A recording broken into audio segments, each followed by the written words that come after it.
Author, columnist, managing editor of LibertyNation.com, podcast host and conservative policy advocate. We dismiss history at our peril. Liberty Nation Radio with Mark Angelides. The three-ring circus of American politics continues as contenders enter the 2024 race. Biden gets a rude awakening from the public, and Trump faces yet more legal challenges. All this and more on today's packed show. You're listening to Liberty Nation Radio here on the Radio America Network. I'm your host, Mark Angelides. We'll take just a moment to say a special thank you to our listeners out in Cadillac, Missouri on WATT 1240 AM and 106.1 FM.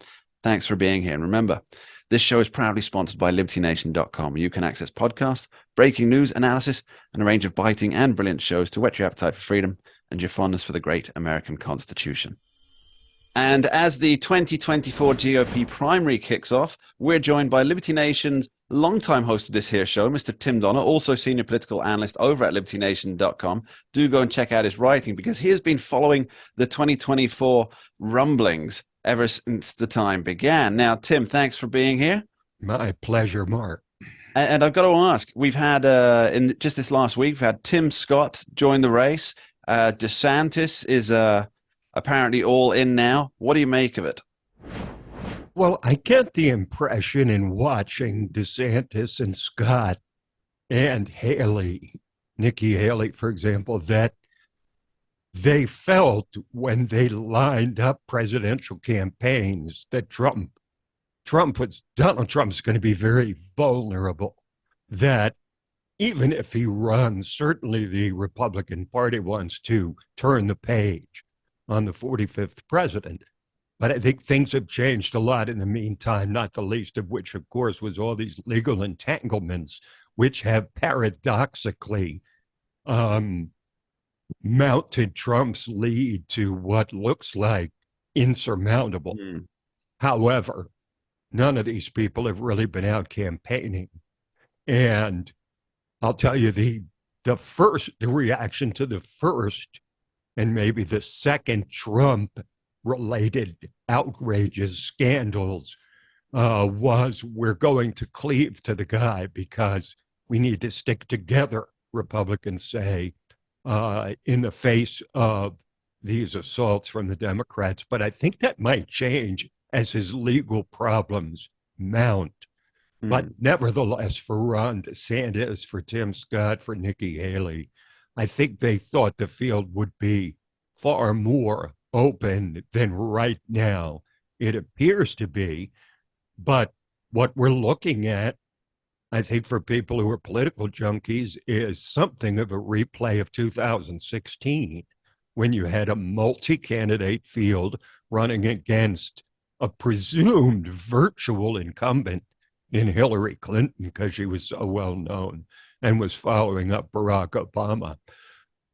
So that we don't really know what will happen from here. DeSantis has to prove that he can take a punch and throw one. Tim Scott has to prove that a positive vision for a balkanized America is a campaign that can work, is viable in an environment that's so bitterly divided in this country. And then Nikki Haley has to hope she can overcome the fact that she's got Tim Scott from her own state, South Carolina, who has essentially muted her campaign and made her really just an appendage for now. So it's an exciting time. I think Ron DeSantis somehow has a lot to prove, which you wouldn't have thought he would, given his landslide victory in Florida, to be reelected as governor. But it's going to be a three-ring circus. So, Mark, I advise you and me and everyone else to buckle their seatbelts. Absolutely. Funny you mentioned that Donald Trump seems to be having this almost antimatter effect when news of his most recent legal battles come out. It just seems to push him up in the polls. And I'm wondering if, and I'm sure this, it can't possibly be happening because it'd be utterly unethical of the New York court system.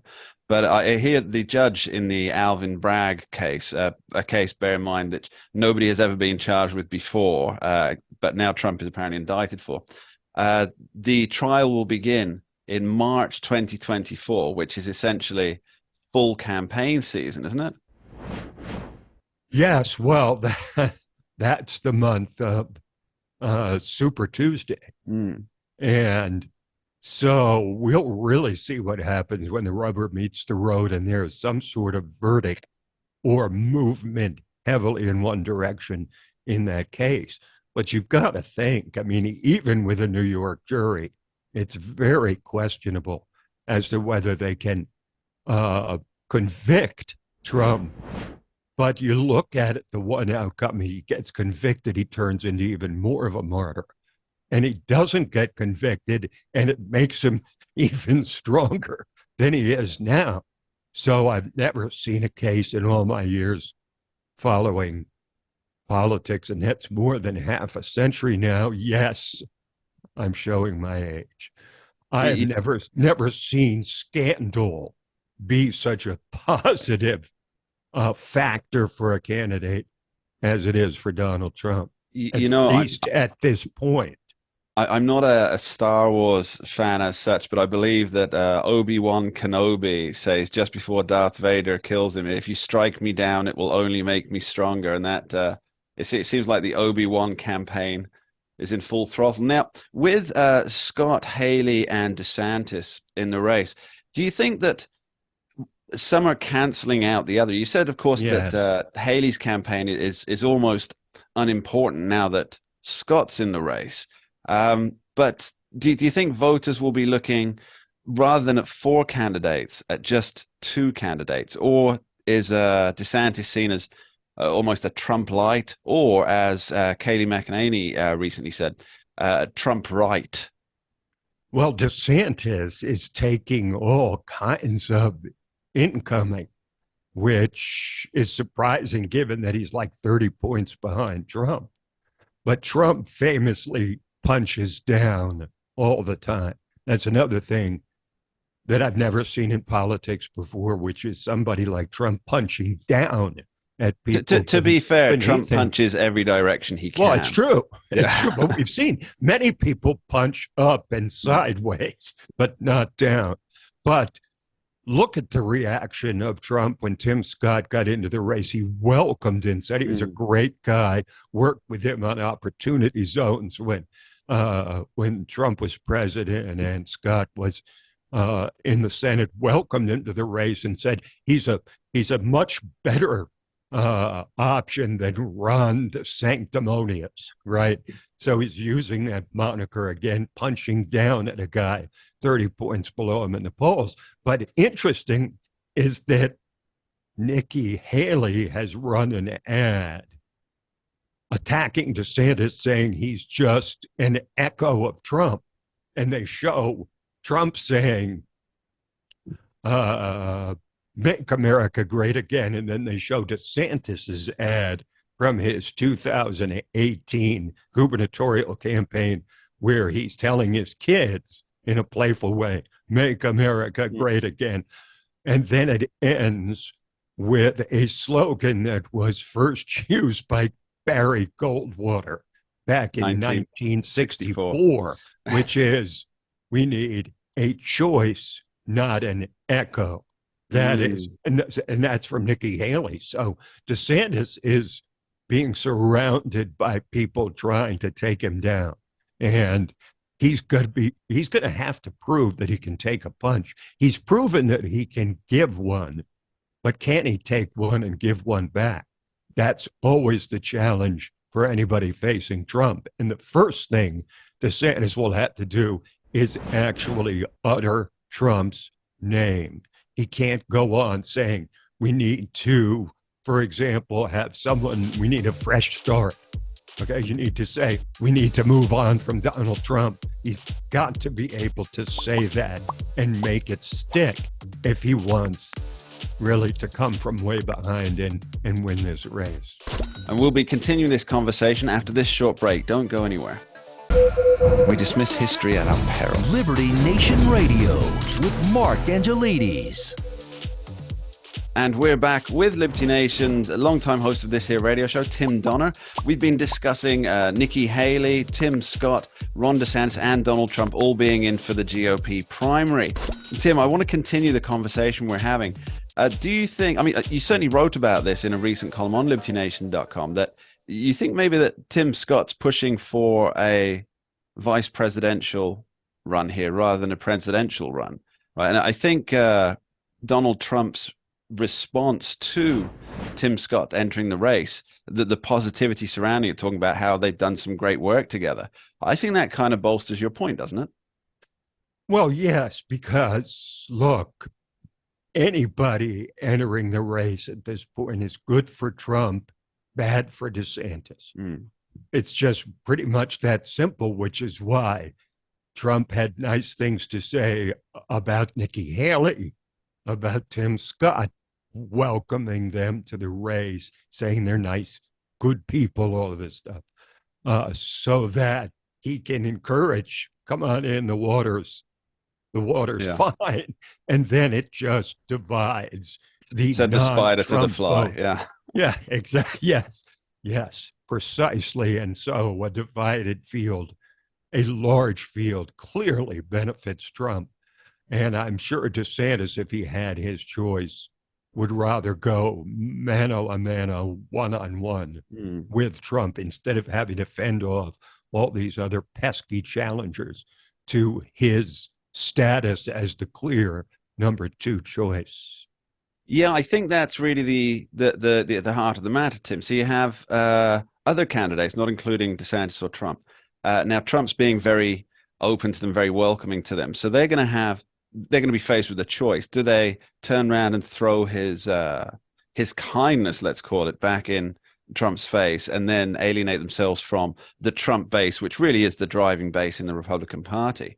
Or do they go along with Trump and just say, I think, as they would say, I think Trump's great, but we need to kind of move in my direction more so. So it's still supportive of Trump, but that's really blocking DeSantis from a range of potential primary wins, isn't it? Yes. I mean, look, DeSantis is looking to get his sea legs. I think he thought he wouldn't face this much vitriol before he even entered the campaign in the run-up to his Twitter announcement, which, of course, was, I think, a very clever way to unveil a campaign where he's trying to do something new, trying to draw attention, trying to do something to show that he's not just Trump light or Trump the second. He has to distinguish himself some way. And yet his problem is that people want Trumpism. They may not want Trump, but they want Trumpism. That's clear throughout the Republican Party. It's a dominant theme. So DeSantis faces all manner of problems. But here's the thing, Mark, when you come right down to it, the obvious ticket, it seems, for Republicans would be Trump and DeSantis. And I think that everybody in the country except two people would like to see that among Republicans. And those are Donald Trump and Ron DeSantis, although DeSantis might be happy to take number two on the ticket, knowing that Trump can only serve 4 years and he can serve 8 following the 4 of Trump. But of course, that's so many variables in that. But DeSantis has tried to begin the narrative on how he can serve 8 years and Trump can only serve 4, which turns him into a lame duck as soon as he would be elected. Yeah, of course, if it weren't about egos, they would both be saying, well, here's 12 years for you. Yes, now, precisely. There's something... It's not to say that they might not still do that. Sure. That's possible. But I don't think Governor DeSanctimonious is taking kindly to being insulted by Donald Trump constantly. That might just turn him off and say, to hell with it. I'll wait and see for 2028 or 32. Yeah, he has a really good opportunity in Florida to kind of compound the win that he made and turn that into something that, well, I guess, as he likes to put it, it's almost a model for the nation. Something I've True. noticed in the media, Tim, this week. I've been, I like to count news stories above the fold on the digital sites to see, where the zeitgeist kind of going. And what I noticed was, for example, the New York Times, they had a string of articles about Ron DeSantis on one day this week. Two stories about Trump and nothing about Biden. Now that kind of makes me think that the let's call them the legacy media, the activist media, they think that Ron DeSantis might be more of a threat than Donald Trump. What do you think? To Joe Well, Biden, I mean. he has been seen clearly as a bigger threat than Trump because he doesn't have all the obvious baggage that Trump has, especially since, the end of Trump's administration and the ugliness of the post-election period. So DeSantis doesn't have that baggage that Trump does, and Democrats have seen him as vulnerable. However, now, strangely enough, Trump is, depending on how you look at it, Trump is running to the left of DeSantis, or DeSantis is running to the right of Trump with hardcore positions on abortion, limiting it to 6 weeks in Florida. On the issue of vaccines, there's a big dispute between them about the approach, and some other areas where Trump is trying to, believe it or not, depict DeSantis as an extremist and that he's actually more centrist, which is, boy, Mark, we've seen it all when Donald Trump is positioning himself as a centrist, even though he does support a lot of policies that if they could clear away his personality from their view, Democrats would see that he actually does agree with them on some things. But DeSantis, I think one of the things DeSantis has to press is his competence. And I point to his handling of the most recent hurricane, Ian. He was given high marks, even by Joe Biden, for his competence in handling the aftermath of that hurricane. He has got the state solvent. He's built up a huge majoritarian Republican presence in Florida. And so I think he can't be counted out if he can make his competence and his policy differences with Trump, which he thinks will help him. He thinks it'll help him that he's more anti-abortion than Trump, that he stood up to the vaccine mandates, whereas Trump basically calls himself the father of the vaccine. So it's all a big jumble as to how it's going to play out because there's still so many X factors, not the least of which is Trump's continuing legal entanglements. So DeSantis down but not out. We'll see how that goes. Tim Donner, thanks ever so much for joining us today. It's just too much fun, Mark. Take care. Bye. We dismiss history at our peril. Liberty Nation Radio with Mark Angelides. Joe Biden is under the microscope once again with the dealings from his family business. The Biden family money trail has become known, courtesy of Representative James Comer. Now, to discuss what's been happening and, more importantly, what's the public reaction to it, we're joined by Liberty Nation's chief political correspondent, Mr. Graham J. Noble. Thanks for being here, Graham. It's a pleasure, Mark. So, Graham, what is the situation at the moment with James Comer's money trail investigation? Well, essentially, they have amassed quite a bit of evidence that I guess we could say doesn't look too good at all. They've used actual bank records and particularly notices that U.S. banks are required to file with the Treasury Department.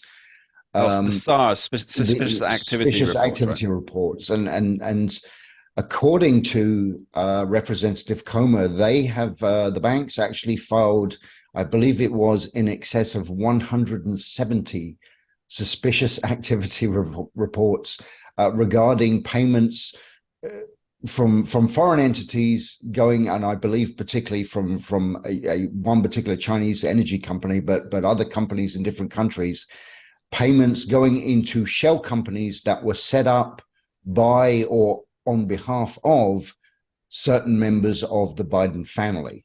And so they certainly they do have an awful lot of evidence. Of course, not all of that has been published yet, which still gives the left-wing media, the establishment media, the opportunity to say, oh, you know, there's nothing there. They've got no proof of anything, which I find kind of funny, because they never required proof when it came to allegations against former President Donald Trump. Or in fact, to as you wrote in your article, to poo-poo the idea of the Hunter Biden laptop story. No evidence required there, just a letter from 51 specialists who it now found out they were courted to put that letter together on behalf of the campaign. That's right. Now, you did an article, as I mentioned, on the pages of libertynation.com, where you actually examined a recent Rasmussen Reports poll, which really gives, I think, it's almost damning in its results, isn't it?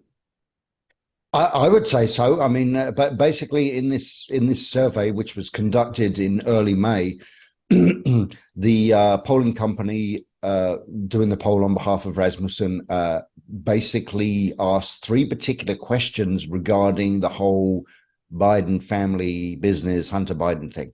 One of the questions was, you know, do you believe that this constitutes a serious scandal? The other question was, do you agree with Comer's statement that he made on a television interview once, where this basically was implicated the entire family, even rather than just Hunter Biden, rather than just Joe Biden, it implicates the entire Biden family. The other question was, do you believe that it's possible Joe Biden himself received financial payments from these business transactions? And in each case, the majority of people answered yes, we do believe it is a serious scandal. Yes, we do believe the entire family is implicated, and yes, we do believe it is likely Joe Biden took money. And that was a majority of people across all demographics. It was a majority of men out of the total number of respondents to the survey. Majority of men, majority of women, majority of black voters, majority of white voters, and particularly, and this should be the kind of a warning sign for the White House, is a majority of unaffiliated voters. I believe that was over 70%. Am I right in thinking the unaffiliated voters was over 70%? Well, it varied in terms of which question you're talking about. But for instance, the question about this scandal, kind of this scandal is related to the entire Biden family. For instance, it was 72% of unaffiliated voters said that yes, they agreed with that. That as you say, that really is something the White House should worry about, because even if I mean, we're both political hounds, we watch and listen to stuff, read stuff just constantly, and we're kind of used to the big crescendo. We've got the goods, this is coming, we're going to do this investigation, and then well, it's kind of nothing really happens. We've seen this time and time again over the years. But so even if Representative Comer doesn't produce proof, as you say, he has produced a lot of evidence, but I guess what's important in these things is definitive proof. Even if he doesn't produce that, the fact that the majority of votes across all demographics, and including independent votes, I mean, it's kind of obvious that Republican votes are going to say yes, of course. Yeah.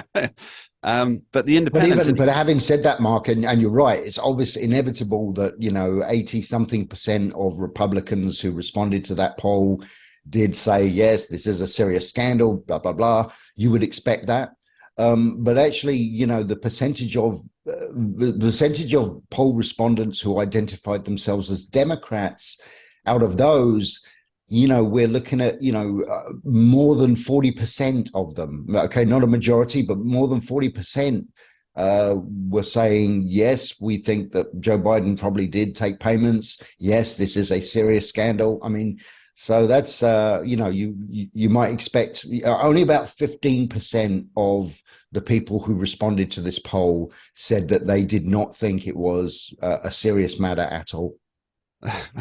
I wonder which newspapers they read. Now, let's go a bit further into Joe Biden's other numbers at the moment, because from where I'm sitting, it doesn't look good for the sitting president at the moment. He's got his popularity is still under 50%, hovering around 40. I mean, looking at the averages, the only reason that it's where it is because you get the occasional random. You know exactly what I'm saying here, don't you? You get this occasional random poll that says, "Oh no, he's got like 60% approval," and that bucks it up from like 30%. You get those you got those outliers that suddenly go completely the other way and distort the averages. Yes, yeah, but it's not good for him at all right now. No. So, how do you think he's going to combat all these negative numbers? Do you think he's just going to bury his head, campaign from a basement? Yeah, I think so. I think that's all he can do. I mean, he's not. I think we now understand, and I think the majority of Americans see, and even I would say that a large percentage of people who perhaps previously supported Biden can now see that his cognitive ability is just not there. He can't run an active physical campaign where he's, kind of barnstorming the country and holding rallies. He can't, he's going to struggle debating, which is why the DNC has already decided there will be no primary debates, which I think even a lot of Democrats are outraged at that idea. So yeah, he's going to run, and just like 2020, he's going to run a basement campaign where occasionally he shows up in a McDonald's parking lot and talks to about 20 people, 18 of whom are reporters. It's just going to be 2020 all over again. I think that's the only way he can even hope to pull off another victory. Just one more quick question for you, Graham, before we have to get off. Do you think the Robert Kennedy Jr., do you think that he is going to pounce on this and risk damaging a Democrat winning the 2024 election, or do you think he's going to let Joe Biden slide on that? Well, that's hard to say. I guess it depends how cynical you are about RFK Jr.'s motives. Sure. He appears to me to be a man who stands on principle. Even though I personally don't agree with a lot of his views, he's more like a real liberal, a liberal in the classical sense of the word. Is RFK going to kind of be willing to scuttle the entire, Democrat hopes for victory in 2024 in order to make a point? I believe that he may well be willing to do that, to be honest. I think somehow the Democrats will conspire to prevent him from upsetting the apple cart, but I do believe that he might actually be willing to go all the way and say, no, I'm not holding back. This is just not acceptable. Well, if that happens and the GOP primary dust-up that we anticipate comes to fruition, it's going to be quite the season. Graham J. Noble, thanks ever so much for joining us. Thank you, Mark. We dismiss history at our peril. Liberty Nation Radio with Mark Angelides. And we're back with our signature Talking Liberty segment with Liberty Nation's legal affairs editor, Uprising podcast host, general man about town, and fount of all things legal, Mr. Scott DeSantis. Thanks for being here, Scott. Cheers, Mark. My pleasure. So, Scott, the big story for me this week was that Donald Trump was appearing virtually in a Manhattan courtroom to be chided, I think is the right way to say it, about what he can and can't do in the run-up to his legal case with District Attorney Alvin Bragg. What's going on? Mark, it was billed as a chiding in advance, but I don't think that's what came off. Judge Juan Merchan had previously issued a what's called a protective order in the case regarding the evidence and how it had to be treated, namely by the defense and the defendant. So that is to say, Trump's lawyers and Trump himself. And there were some other business matters discussed at the hearing, including setting the trial date, which was set for the middle of the primaries in March of 2024. But March 2020. Sorry, Scott, just correct me if I'm wrong, because obviously I'm not an American. Isn't that the month of Super Tuesday? It is after Super Tuesday, but it is within the month. Yes. Presumably Donald Nothing Trump. political there then, because that would just be Well, unethical, you know, wouldn't it? the court calendar, I'll tell you what, everything about this prosecution is political, except maybe, perhaps, the scheduling of the trial. Meaning, I imagine that, you know, the guy's got to pick. When would he? At what time would he pick that would not be seen as political? It seems like Next Thursday, 1 month's time, 3 months' time. You could argue 5 that at months' least time. Trump gets to run through Super Tuesday in any case before he may have to suspend his campaign to stand trial if he does. But back to the protective order. The idea behind the protective order is simply that, for instance, if Mr. Trump gets some text messages or his counsel, his attorneys get text messages that are disclosed from other witnesses, and those text messages may include any number of private information that's not relevant to the charges, that Mr. Trump can't disclose, the defense attorneys can't disclose it to Mr. Trump, and Mr. Trump can't then disclose that to the world. Let's bring this down to a layman's level. So this is just a hypothetical I'm going to give you here. Now, let's say that somebody who is providing text messages between themselves and Mr. Trump to the prosecution, this is purely hypothetical. In those text messages, that person says, you know what, I really just want to get Donald Trump to stop him running. Now, Donald Trump is now forbidden from sharing that. This is a hypothetical question, but he's now forbidden from sharing that. No, that's not the case. Right. He may be forbidden from sharing it before its introduction at trial, but he's not. But it's not the purpose of the disclosure is to get at evidence just like that. That would be relevant evidence in this trial. What would not be relevant evidence is if one of them says, I want to go to Burger King tonight for dinner because I have a coupon.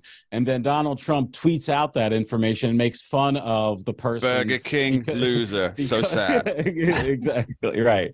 Burger Queen, like whatever Donald Trump might say about it. Like, who knows? Sure. But it's more about those irrelevant things or personal information about, family matters or who knows what, and there are some other things, but none of the evidence that would be disclosed to Donald Trump's defense, if it were relevant evidence in the case, that's going to be used to defend him. That's the purpose of its disclosure. It's this other stuff, that they will have access to that the instruction was on. Now, is this standard for all cases, or is it something specific just to Donald Trump? Gag orders or that's funny. I actually used a term that the judge explicitly said this was not a gag order. I think maybe because it does sound like a gag order to me. I mean, I'm not a lawyer, as everybody knows, but it sounds like a gag order. And I believe the judge says.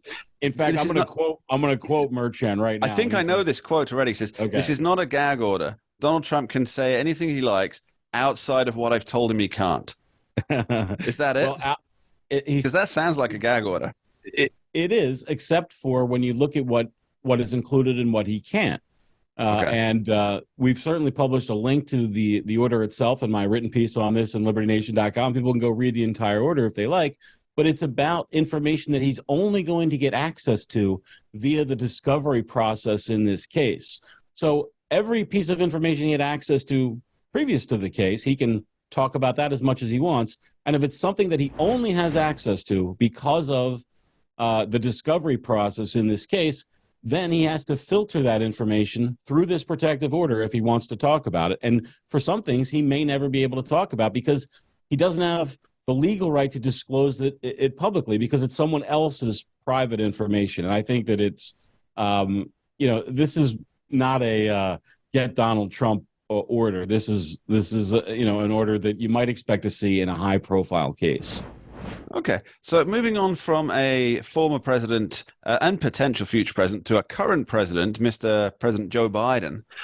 Now, he's embroiled in the debt ceiling talks at the moment with Speaker of the House, Kevin McCarthy, Republican from California. And there seems to be very little happening in that, with each side saying we're making progress, but no progress actually being made. It's a progressive form of progress, if you will.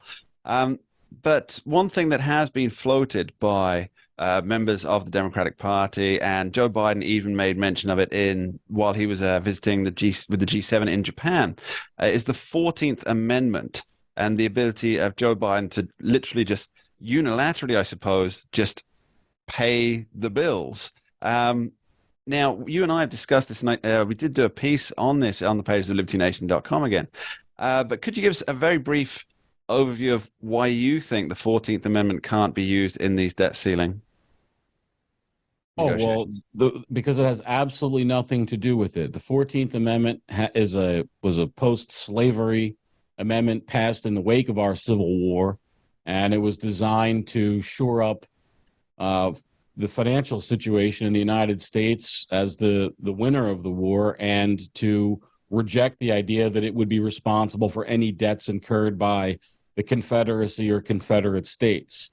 And that's all it had to do with. And what is kind of frustrating, if I had any hair in my head, which I don't presently, I might have to pull it all out, is the idea that some huge structural change can be instituted with as a result of language that no one contemplated at the time of the institution of the language. And what I mean by that is no one talked about the 14th Amendment giving the president the power of the purse, which has rested only in the Congress since the founding of the Republic. By the very structure of the Constitution, those bills have to start in Congress. I believe it was George Mason, the founding father, who said that you can't have both the power of the sword and the purse. He should have if he didn't. If he didn't, he should have. I think he did. It sounds like something that Mason would say. And so the idea that saying that the public debt shall not be questioned, which is the line in the 14th Amendment that they're trying to hang this power on, it just sounds preposterous to those of us who actually care about the very plain meaning of words and meanings. Because how else can you discuss something if later on it can be discovered that even though nobody talked about it, even though it wasn't contemplated in any way, shape, or form publicly, it meant, this whole fundamental thing that changes the entire structure of our government. It seems like an unserious way to just want to exercise power for the sake of doing so. And just one very quick clarification on this. Joe Biden's wouldn't be using it to pay off the debts, would he? If he did try and go the 14th Amendment, it would be to borrow more money to pay off as yet unmade debts. Is that right? Mark, it's confusing to me because the entirety of the amendment doesn't contemplate this, doesn't mention it, doesn't lay out any mechanics for it, unlike all the other things that it does when it grants power, that it states clearly how that power is to be exercised and gives grants of authority for it. With this, forgive me for this made-up idea about this, what we could shoehorn into a small void, perhaps, is a mystery to me, what the mechanics would look like. Mr. Biden, take note, and Mr. Scott D. Cosenza, thank you ever so much. Thank you, Mark. And that's about all we have time for on this week's edition of Liberty Nation Radio here on the Radio America Network. I'd like to thank our guests, Tim Donner, Graham J. Noble, and Scott D. Cosenza, for taking the time to join the show, and extend my thanks to you, the listeners, for joining us on the journey. One final thought to leave you with this week. When the politics starts getting crazy, I'd like us all to remember the words of the late, great David Niven, who said, "Keep the circus going inside you. Keep it going. Don't take anything too seriously. It'll all work out in the end." Those are wise words from a class act indeed. So thank you all for listening. Keep sane and keep on smiling. We dismiss history at our peril. Liberty Nation Radio with Mark Angelides. Entertaining, informative, and just plain fun. Watch Liberty Nation's The Conservative 5. Produced by conservatives for conservatives. C5's the left free zone. Hosted by Liberty Nation's Hi, I'm Lisa Lisa K. K. Donner, Donner, along with- joined by a raucous, irreverent panel of authors, deconstructing Postal leftist Service was narratives, shut down. debating the hot topics, and remembering to laugh. Join the official conservative safe You only space. did that to piss Jeff off. Liberty Nation's The Conservative Five.